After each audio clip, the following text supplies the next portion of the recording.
Ubwoko bw'Imana muraho, turabasuhuje mu izina ry'Umwami wacu Yesu Kristo, ngo ubuntu n'amahoro biva ku Mana bibane namwe. Twongeye kugira amahirwe yo kongera kuganira ku ijambo ry'Imana, kandi turashimira Imana yongeye kuduha uyu mwanya mwiza wo kwiga ku ijambo ryayo. Uyu munsi tugiye gutangira kuva igice cyaho cya kabiri. Gusa muribuka ko mu gice cya mbere ubushize twari twarebye guhera ku murongo wa 15 kugeza hasi paka igice cyose kirangiye. Twabonye uburyo Farawo yatanze itegeko ryo kugira ngo abana bose b'abahungu bavutse muri Egiputa b'Abaheburayakazi bagomba kwicwa. Twabonye ko Satani arabyihishe inyuma, ko uwo mugambi ari wo wucuze, maze akoresha Farawo kugira ngo agwabize ugucungurwa k'ubwoko bw'Imana. Uyu munsi rero tugiye kurebera hamwe uburyo Imana yakomeje kwirwanirira igahagarara ijambo ryayo, maze ikaba ariyo ica inzira kugira ngo Mose abeho. Tugiye kurebera hamwe kuva igice cya kabiri, tugenda tubisesengura kandi Mwuka Wera atuyobore. Dusenge. Data wa twese uri mu ijuru, tugushimiye ineza utugiriye muri kano kanya. Urakoze ko uduhaye amahirwe atangaje yo kwiga ijambo ryawe. Tugiye kurebera hamwe kuva igice cya kabiri ku murongo waho wa mbere kugeza hasi, turebe icyo wateganyirije ubwoko bwawe, kandi tugushimiye cyane yuko wakomeje kwita gucungurwa k'ubwoko bwawe. Ibyo nubwo byabayeho mu gihe cy'Abisirayeli, ariko no mu kindi gihe cyacu wifuza kuducungura udukuye muri iyi si mbi. Ubwo Kristo Yesu agiye kugaruka akaba ari bugufi, utubashije kumwitegura kandi uduhe kugira imyiteguro ihamye, kugira ngo nagaruka tuzatakire ibitare n'imisozi n'ibikombe ngo duhishe ubwiza bwe, ahubwo tuzishimira kumusanganira mu bwiza. Uzabidushoboze mu izina rya Yesu, amen.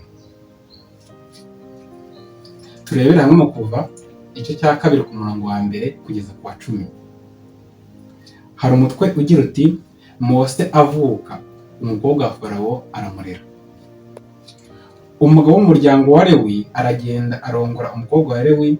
Uwo mugore asama inda, abyara umuhungu, maze abonye ko ari umwana mwiza amuhisha amezi 3. Ananiwe guhora amuhisha, amubohera akato gapfundikiye mu ntamyi, agasiga ibumba n'ubushishi ashyiramo uwo mwana, agashyira mu rufunzo rwo ku nkombe y'uruzi. Mushiki we aramwitarura ngo amenye ikiri bumubeho. Umukobwa wa Farawo amanurwa no kwiyuhagira mu ruzi. Abaja be bagendagenda ku nkombe y'uruzi, abona ka kato mu rufunzo, atuma umuja we kukazana.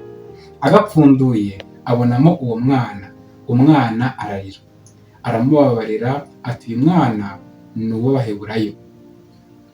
Mushiki we abaza uwo mukobwa wa Farawo ati sinajya se kukuzanira umurera w'Umuheburayakazi ngo amukurerere? Umukobwa wa Farawo aramusubiza ati nuko genda umunzanire. Umukobwa aragenda ahamagara nyina w'uwo mwana.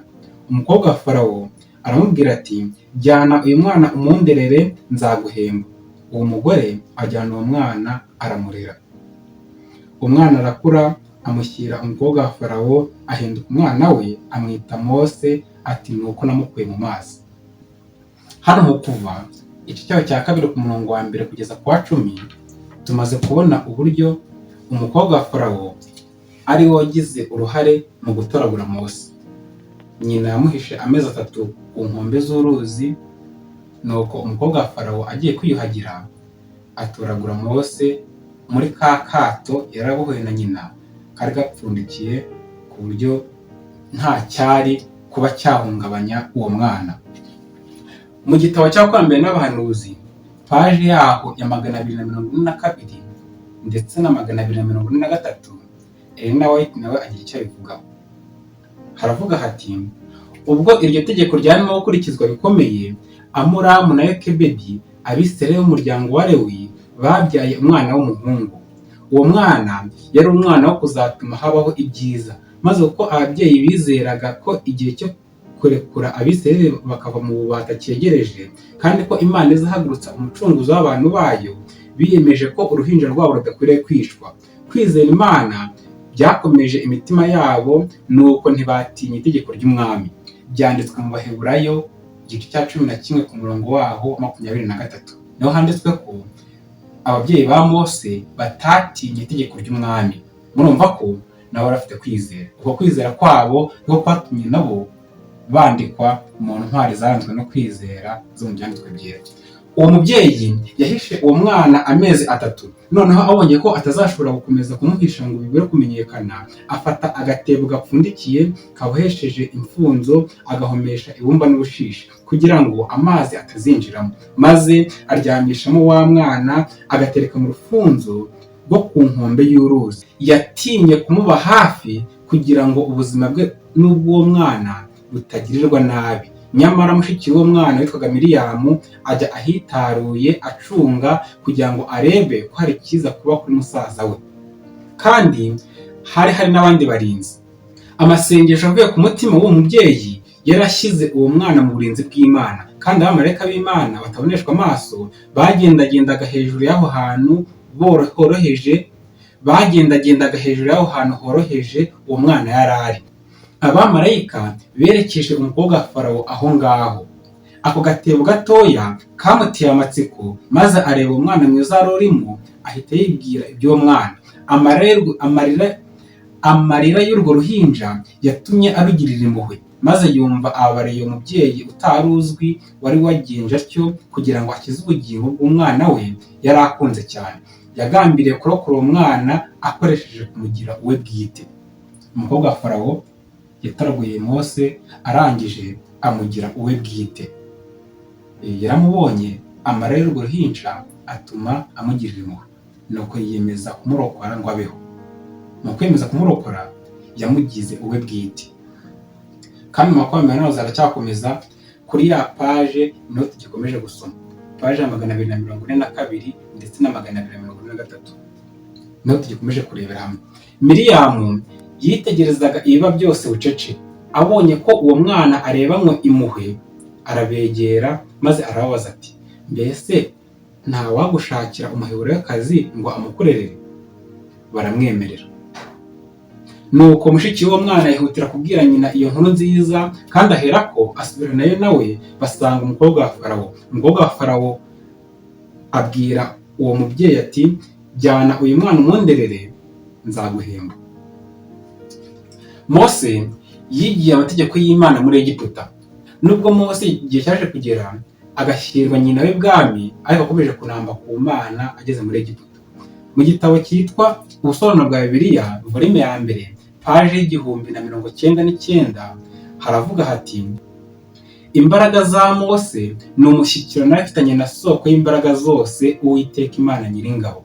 Yarenze ubushukanyi bw'isi, maze yiringira Imana arayiha wese. Yitekerezagaho ko ari Uwiteka. Mu gihe ashyikiranaga n'inyungu z'ibyubahiro by'ubwami bwa Egiputa, yakomeje kwiga amategeko ya leta y'Imana, nuko kwizera kwe kurakura. Uko kwizera kwari ukw'agaciro kuri we, kwari gushinze imizi mu butaka bw'inyigisho yahawe mu bwana bwe, kandi umurage w'ubuzima bwe wamuteguriye umurimo ukomeye wo kurokora Abisirayeli akabakura mu buretwa. Uko yatekerezaga ibyo bintu, niko mu matwi ye hirangiraga umurimo yahawe n'Imana. Amaze kwica Umunyegiputa, yabonye ko adasobanukiwe inama y'Imana, nuko arahunga ava muri Egiputa aba umwungeri. Ntiyari agikomeje gutegura gukora umurimo ukomeye, ahubwo yahindutse umuntu uciye bugufi cyane. Ibihu byari biditse mu bwenge bwe byahise byeyurwa, maze amenyereza intekerezo ze gushakira ubuhungiro ku Mana. Biri muboneka mu gitabo cyitwa Ubusobanuro bwa Bibiliya, volume ya 1, paje 1099. Mu mabyiruka ya Mose tuhabona ibintu bitangaje. Tubona uburyo nyina wa Yokebedi yamwigishije, aramuhugura, amwigisha kwitondera amategeko y'Imana no kubaha Imana mu buzima bwe bwose. Rero amabyiruka ya Mose nayo tugiye kurebera hamwe mu ncamake. Mu gitabo cyitwa Uburezi, paje 39, tubona amagambo agira ati, ubwo Mose yakorwaga mu burinzi bw'umuryango we, yari akiri muto kuri Yosefu na Daniyeli, kandi imbaraga zari zaratunganije imibereho yabo nizo zatunganije iye, nta zindi ni imbaraga z'Imana. Mose yamaze imyaka 12 gusa muri bene wabo b'Abaheburayo, ariko muri iyo myaka hashinzwe urufatiro rwo gukomera kwe kandi rwashyizweho n'ukuboko k'umuntu utari icyamamare. Yokebedi yari umugore akaba n'imbata, yarasangiye n'Abisirayeli bagenzi be uburetwa. Nyamara mu mibereho yoroheje yari afite inshingano iremereye cyane. Uretse Mariya w'i Nazareti, wa wundi wabyaye Yesu, nta wundi mugore isi yaboneyeho umugisha nka Yokebedi. Amenye ko umuhungu we azakurwa mu maboko ye bidatinze, akayoberwa n'abatazi Imana, agambirira akomeje komatanya umutima w'umwana n'ijuru. Yihatiye kubera mu mutima we imbuto yo gukunda Imana no kuyumvira, abikorana gukiranuka.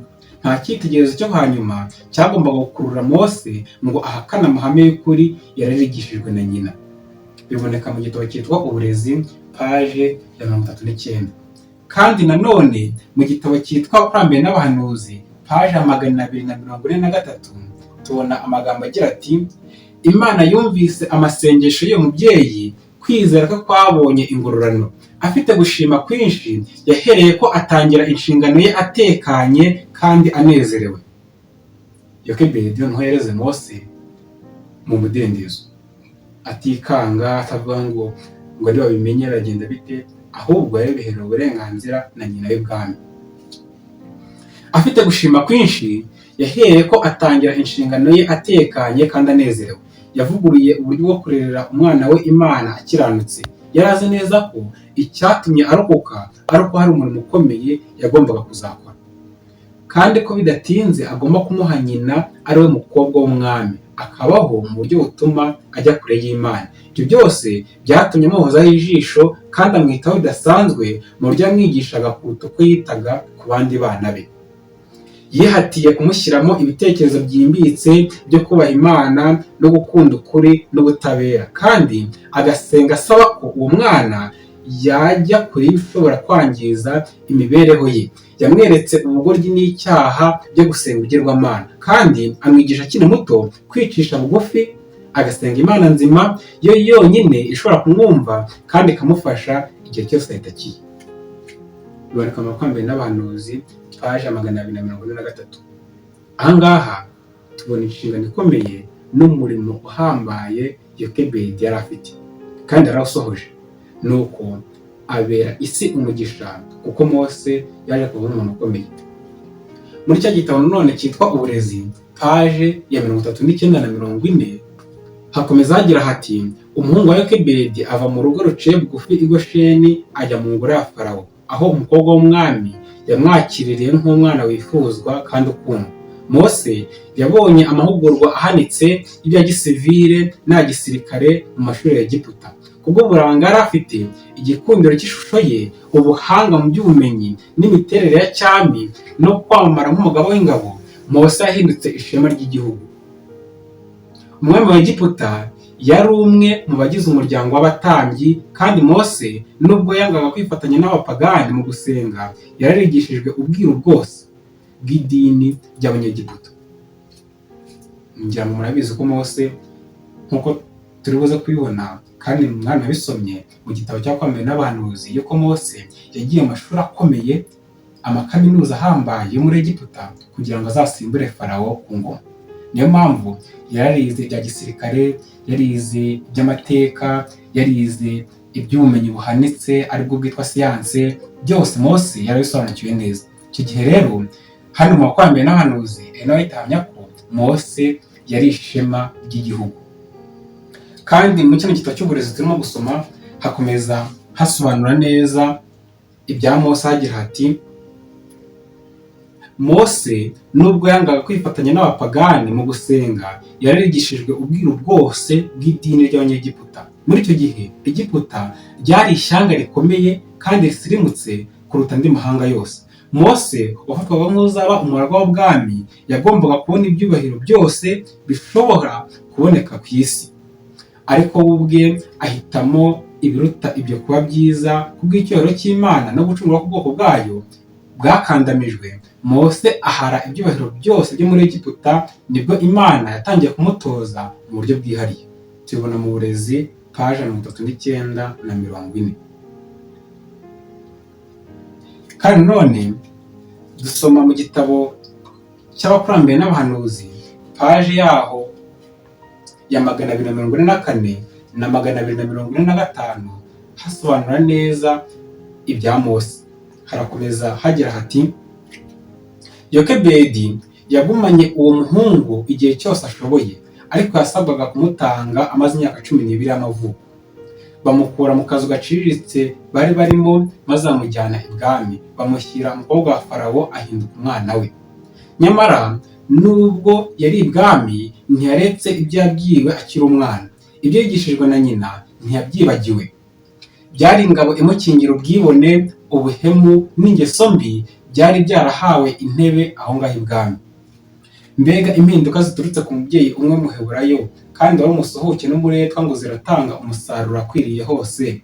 Imibereho ya Mose, umurimo ukomeye yasohoje nk'umuyobozi w'Abisirayeli, bigaragaza akamaro k'umurimo w'uwo mubyeyi w'umukristo. Nta wundi murimo wangana n'uwo.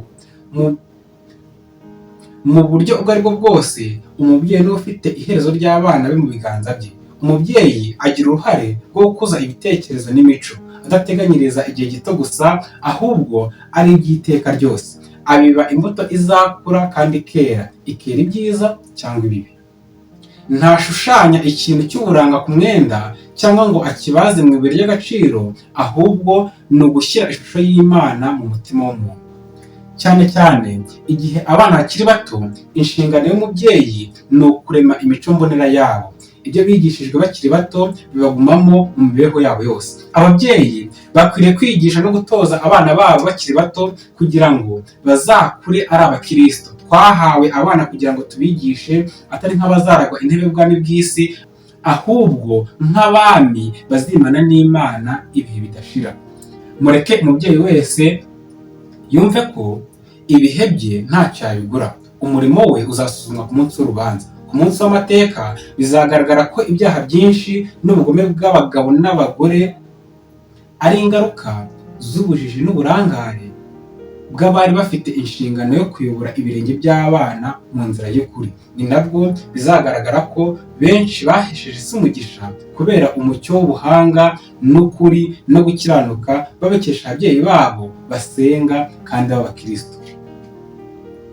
Ellen White akomeza asobanura ati: aho ngaho ibwami kwa Farawo, Mose ahigishirijwe ibijyanye n'ubutegetsi bwa gisivile n'ubwa gisirikare. Umwami ubwe yiyemeje ko uwo mwana ahindutse umwuzukuru ari we uzamusimbura ku ntebe y'ubwami, maze uwo musore atozwa ibyo nshingano yo mu rwego rwo hejuru.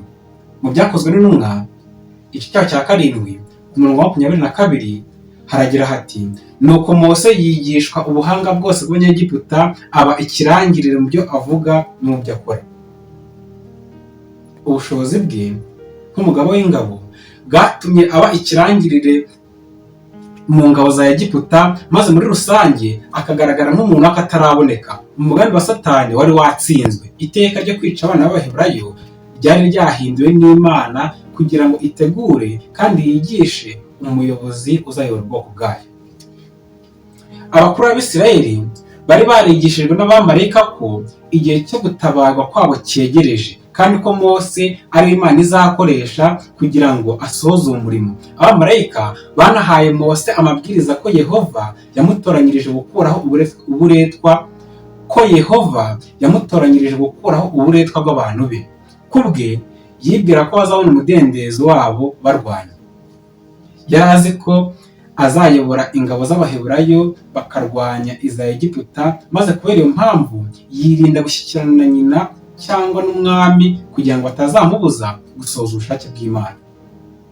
Mose yibwiraga ko kugira ngo acungure ubwoko bw'Imana, we ubwe azayobora igisirikare cya Isirayeli bakarwanya Abanyegiputa, maze bakabiganzura bakava muri Egiputa kubw'imbaraga. Nyamara uwo si wo wari umugambi w'Imana. Ellen White akomeza asobanura ati: kubw'amategeko ya Egiputa, abicaraga bose ku ntebe y'ubwami ya Farawo bagombaga kuba abatambyi b'ibigirwamana, kandi Mose nk'uzaba umuragwa yagombaga kwigishwa ibijyanye n'ubwiru bw'idini ry'igihugu. Inshingano ye yahariwe abatambyi. Ubwo yari umunyeshuri w'umunyamurava kandi utarambirwa, ntiyashoboraga koshywa gufatanya nabo mu gusenga ibigirwamana. bamuteye ubwoba ko azabura intebe y'ubwami, kandi amenyeshwa ko umukobwa w'umwami azamuca naramuka akomeje kugundira ukwizera kw'Abaheburayo. Ariko Mose yarashikamye ku cyemezo yari yarafashe cyo kutagira indi mana ayoboka uretse Imana, umuremyi w'ijuru n'isi. Yagiye inama n'abatambyi n'abasenga ibyo bigirwamana, abereka ubugoryi bwabo bwo kuramya ibintu bitumva, bibwira ko ari Imana, ko ari ubusazi. Nta n'umwe washobora kuvuguruza ibitekerezo bye cyangwa ahindure umugambi we, nyamara kubera umwanya ukomeye yari afite ndetse no kuba yaratonnye ku mwami no ku baturage, muri icyo gihe gushikama kwe kwarihanganiwe. Nubwo Mose akomeje kujya aburanya abatambyi b'ibigirwamana n'abategetsi bakomeye bo muri Egiputa, akabereka ubugoryi no gusenga ibigirwamana, ndetse akerereza Uwiteka Imana imbere yabo kubw'icyo yari afite. Yari afite icyubahiro gikomeye cyane muri Egiputa, kandi yari atonnye ku mwami kubera ko umwami mufataga nk'umwuzukuru we.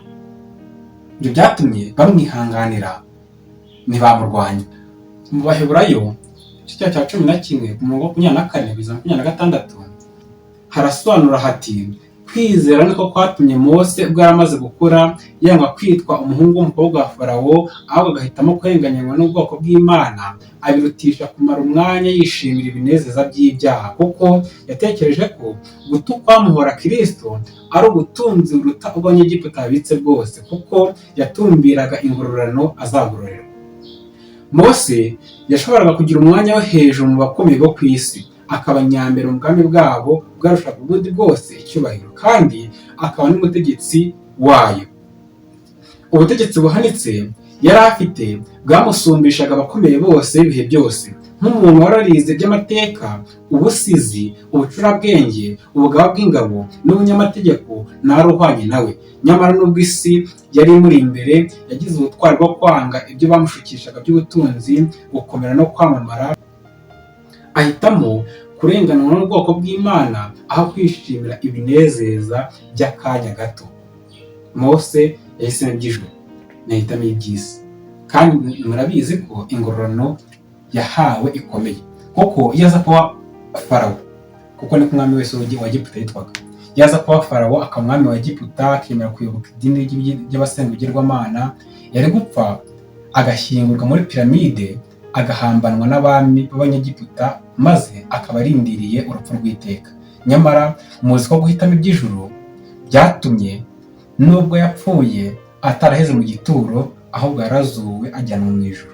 Ibyo turabizi neza. Hano nawe akomeza abishimangira. Mwibuka ko turi gusoma igitabo cyakomeye n'abahanuzi, paje 244 ndetse na 244 ndetse na 245. Nawe akomeza agira ati: Mose yarabwiwe ibijyanye n'ingororano zizahabwa abagaragu b'Imana bicisha bugufi kandi bumvira, maze asanga adakwiriye kuzigereranya n'ubutunzi bw'isi. Ingoro y'ubwami y'agatangaza n'intebe y'ubwami byari nk'ibishuko imbere ya Mose, nyamara yari azi ko ibinezeza by'ibyaha byaraha ibwami bituma abantu bibagirwa Imana. Yirengagije ingoro ihebuje, ikamba ry'ubwami, atumbira icyubahiro gihebuje kizahabwa abera bisumba byose mu bwami butandujwe n'icyaha. Kubwo kwizera yabonye ikamba ritangirika umwami w'ijuru azatamiriza ku ruhanga rw'abazanesha. Ku kwizera kandi kwatumye atera umugongo ikamba ryo mu isi, maze yifatanya n'aboroheje, abakene, ubwoko busuzuguritse bwari bwarahisemo kubaha Imana aho kuba imbata z'icyaha.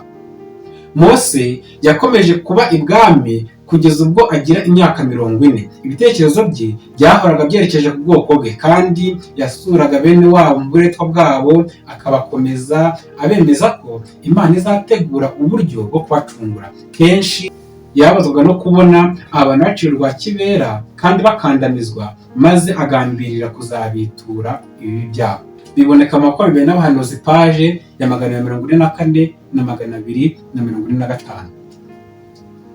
Mu gitabo cy'uburezi, paje ya 40, harakomeza hagira hati: Mose atarategurirwa neza umurimo agomba kuzakora ubuzima bwe bwose. Yaragikeneye kwiga kwisunga imbaraga z'Imana. Yarasobanukiwe nabi umugambi w'Imana. kuko yari azi ko ngo azacungura ubwoko bw'Abisirayeli barwanya. Yari yarasobanukiwe nabi umugambi Imana yari afitiye ubwoko bwabo. Nyamara mu gitabo cy'uburezi barakomeza bagira bati yiringiraga gucungura Abisirayeli akoresheje imbaraga z'amaboko. Mu gushaka kubigeraho yahombye byose kandi biramunanira. Mu kunanirwa no gucika intege aracika ahungira mu gihugu cy'abanyamahanga. Tubona mu gitabo cy'uburezi paje ya 40. Ariko twibukije muri rya somo twasomye mu kuva cyaho cya 2 ku murongo wa 1 kugeza ku wa 10, twibanze ku murongo wa 10, twasomye ku murongo wa 10 ahagira hati umwana arakura amushyira umukobwa wa Farawo ahinduka umwana we amwita Mose ati nuko namukuye mu mazi. Ku murongo wa 10 mu busobanuro bwa Bibiliya volume ya 1 paje 1098 haragira hati imbaraga za Mose ni umushyikirano afitanye na soko y'imbaraga zose Uwiteka Imana Nyiringabo. Yarenze ubushokanyi bw'isi maze yiringira Imana arayiha wese, yitekerezagaho ko ari uw'Uwiteka. Mose ntabwo muri we ntabwo yemeraga ko ari umukobwa wa Farawo. Nubwo umukobwa wa Farawo amwitiriraga akabwira na se ko ari umwana we, maze Farawo afata Mose nk'umwuzukuru we. Nyamara Mose ubwe mu mutima we yizeraga cyangwa se yiringiraga ko uko yitekerezaga yumvaga ko atari uw'ibwami kwa Farawo ahubwo ko ari uw'Uwiteka. Niyo mpamvu ubuzima bwe bwose yabweguriye umurimo w'Imana. Mu gihe ashyikiranaga n'inyungu z'ibyubahiro by'ubwami bwa Egiputa yakomeje kwiga amategeko ya leta y'Imana. Nuko kwizera kwe kurakura. Ubwo kwizera kwari ukw'agaciro kuri we, kwari gushinze imizi mu butaka bw'inyigisho yahawe mu bwana bwe, kandi umurage w'ubuzima bwe wamuteguriye umurimo ukomeye wo kurokora Abisirayeli akabakura mu buretwa. Uko yatekerezaga ibyo bintu niko mu matwi ye hirangiraga umurimo yahawe n'Imana. Amaze kwica Umunyegiputa yabonye ko adasobanukiwe inama y'Imana, nuko arahunga ava muri Egiputa aba umwungeri. Ntiyaragikomeje gutegura gukora umurimo ukomeye, ahubwo yahindutse umuntu uciye bugufi cyane. Ibihu byari budetse mu bwenge bwe byahise byeyurwa, maze amenyereza intekerezo ze gushakira ubuhungiro ku Mana. Biboneka mu busobanuro bwa Bibiliya volume ya 1 paje 1098. Kandi mu gitabo cyitwa Ibihamya by'itorero volume ya 3 paje 406 haragira hati tuzahura n'ibiturwanya biturutse ku mpamvu zo kwikunda, zo kuba umunyedini no kurwikekwe, nyamara tugomba kubiba mu nkuka z'amazi yose dufite umwete utagamburura n'ukwizera kuzima. Tuzahangana n'abakozi ba Satani bakomeye kandi dukwiriye kubarwanya. Imirimo yacu ntikwiriye kuguma mu gihugu cyacu gusa. Umurima ni isi, ibisarurwa bireze. Itegeko Kristo yahaye abigishwa be mbere y'uko azamurwa mu ijuru ni ngo mujye mu bihugu byose mwigisha abaremwe bose ubutumwa bwiza. Kuko tubibona mu gitabo cyitwa Ibihamya by'itorero volume ya 3 paje ya 406. Uwiteka Imana adushoboze gukomeza gutekereza ku ijambo rye. Tumaze kurebera hamwe mu kuva igice cya 2 ku murongo wa 1 kugeza ku wa 10. Dusoreje ahangaha. Ubutaha tuzakomeza tureba duhereye ku murongo wa 11 kugeza ku murongo wa 22 tureba uburyo Mose yishe Umunyegiputa maze agahungira i Midiyani. Uwiteka Imana adushoboze kurushaho kugira nyambere ijambo rye, kandi natwe dusaba Imana tubishyizemo natwe uruhare rwacu kurushaho gutekereza no kwiga ibyanditswe byera, ducukumbura dushakisha kugira ngo tumenye icyo Imana ivugira mu ijambo ryayo. Dusoreze ahangaha n'isengesho. Dusenge. Buri muntu wese ukurarika mu masengesho kugira ngo umuyobore muri uru rugendo rugana mu ijuru, abeho kumuba hafi no kugenderera. Tubisabye twizeye mu izina rya Yesu. Amen.